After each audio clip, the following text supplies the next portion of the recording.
Over the past several weeks, one question has moved quietly from military briefings into global strategic discussions. Is China preparing for a blockade of Taiwan? Right now, inside Beijing, Washington, Taipei, and military command centers across the Indo-Pacific, that possibility is being analyzed with increasing seriousness. Because what we may be witnessing is not simply another military exercise, not just another show of force, but potentially the early stages of a strategy that could reshape the entire balance of power in Asia. And if that strategy moves from signaling to action, the consequences would extend far beyond Taiwan itself. To understand why this moment matters, we need to begin with geography. Taiwan sits at the center of one of the most strategically important maritime regions on Earth. The island lies between the East China Sea and the South China Sea, surrounded by shipping routes that carry a large portion of global trade, energy shipments, semiconductors, industrial goods, commercial cargo, military transit. Everything flows through this region. That makes Taiwan far more than a political issue. It is a strategic crossroads, and any disruption there would affect supply chains, financial markets, military alliances, and regional security almost immediately. That is why recent military developments have drawn so much attention. Over the last several days, Chinese military activity around Taiwan has intensified. Naval formations, long-range bombers, fighter patrols, drone surveillance, missile units, coastal radar deployments. Officially, Beijing describes these movements as military drills, routine exercises, defensive preparations. But regional defense analysts see something more significant: patterns, operational testing, logistical rehearsal, the kind of positioning that may reveal not immediate invasion plans, but preparation for coercive options short of war. And among those options, one stands out: a blockade. Because unlike a direct amphibious assault, a blockade does not require immediate occupation.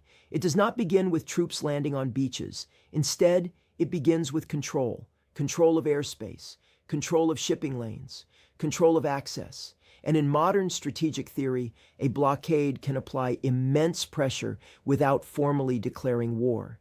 That is why the possibility is so serious, because a blockade could place Taiwan under enormous economic and political strain while forcing the international community to decide how far it is willing to respond.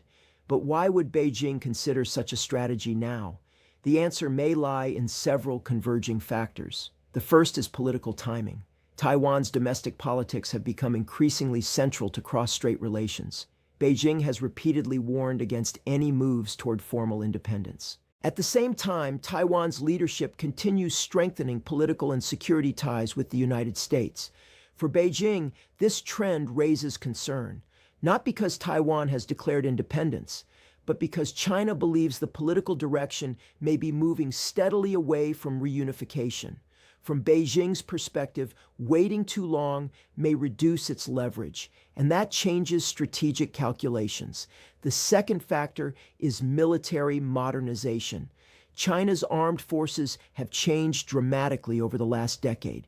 The People's Liberation Army Navy has expanded rapidly. New destroyers, amphibious assault ships, aircraft carriers, anti-ship missile systems, satellite surveillance, long-range strike capability. All of these investments increase Beijing's ability to project force around Taiwan. That does not mean China wants immediate war, but it does mean China now possesses tools it did not have before, and those tools make new strategies possible. The third factor is economic leverage. Taiwan depends heavily on maritime access. Most of its imports arrive by sea: energy supplies, food resources, industrial materials.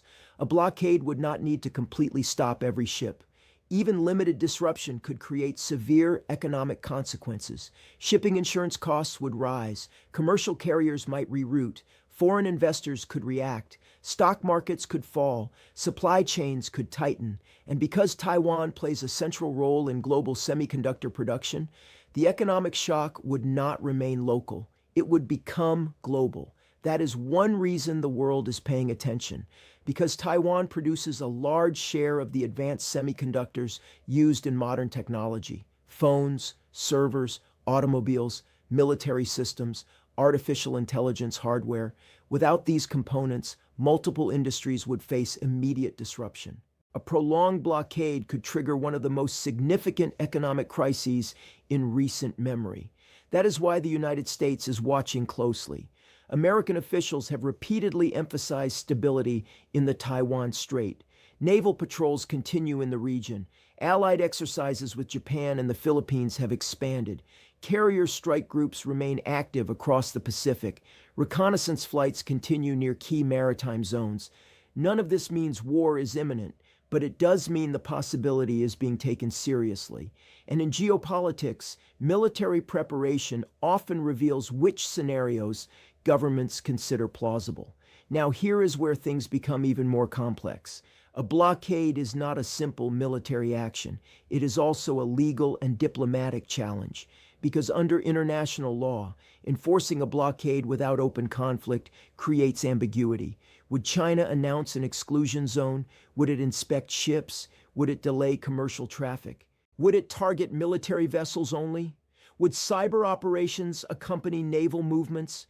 Each of these choices carries different consequences, and that uncertainty is exactly what makes the strategy attractive to some planners, because ambiguity can create hesitation. If the international community is unsure how to respond, China gains leverage. It can apply pressure gradually, test reactions, escalate only if necessary. This strategy is often described as gray zone coercion, actions designed to remain below the threshold of full-scale war while still changing facts on the ground. China has used similar methods in other regional disputes: artificial islands, maritime patrol zones, Coast Guard enforcement, fishing fleet pressure, administrative boundaries. Each step may appear limited in isolation, but together they alter strategic realities. Taiwan could become the most consequential example yet, but would the United States intervene? That is the central question. And no one outside the highest levels of government knows the answer. Washington maintains strategic ambiguity. This means the United States does not clearly state whether it would militarily defend Taiwan in every scenario.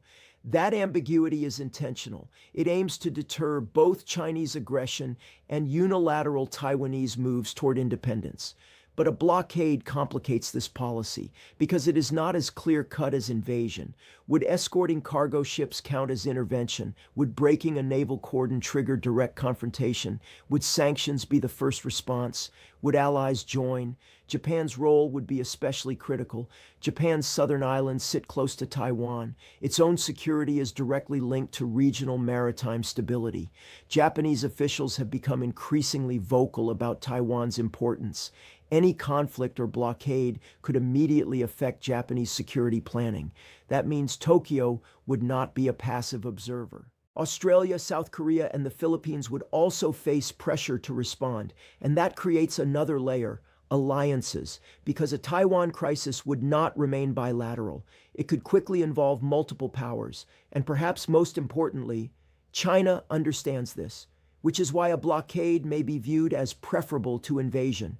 It places pressure on Taiwan without immediately uniting all opponents behind military action. It creates time, negotiation leverage, psychological pressure, economic stress, all while avoiding the enormous risks of an amphibious assault, because an invasion would be extraordinarily difficult. Taiwan's geography is challenging: mountainous terrain, limited landing beaches, dense urban centers, prepared defenses. A direct assault would carry huge costs. A blockade avoids many of those challenges. That does not make it easy, but it makes it more plausible. Meanwhile, global markets are already sensitive to every development. Shipping companies monitor the strait. Insurance firms track military exercises. Energy traders assess risk. Technology companies review supply chains. Investment funds analyze satellite imagery. The reason is simple: even rumors can move markets, and a confirmed blockade would send shockwaves through the global economy within hours. Semiconductor shortages could intensify. Shipping costs could surge. Oil prices might rise. Equity markets could fall sharply. That is why even limited military exercises around Taiwan now receive global attention, because they may signal something larger. So what happens next? There are three realistic scenarios. Scenario 1, continued signaling. China increases military drills. More aircraft crossings, more naval patrols, more pressure, but no formal blockade. This allows Beijing to send a warning while preserving flexibility. Scenario 2, partial maritime restrictions. China declares inspection zones, customs enforcement. Temporary exclusion areas, civilian shipping disruptions, no declared war, but practical pressure increases. Scenario 3, full blockade attempt, naval cordon, airspace restrictions, commercial interruption, international crisis, rapid escalation. At this moment, no public evidence confirms that China has decided to impose such a blockade. But the military preparations now visible suggest one important reality. The option is being studied seriously, and when major powers begin rehearsing options, they do so for a reason. Whether that reason is deterrence, coercion, or preparation remains unclear. But history shows something important. Strategic crises rarely emerge without warning. They build gradually.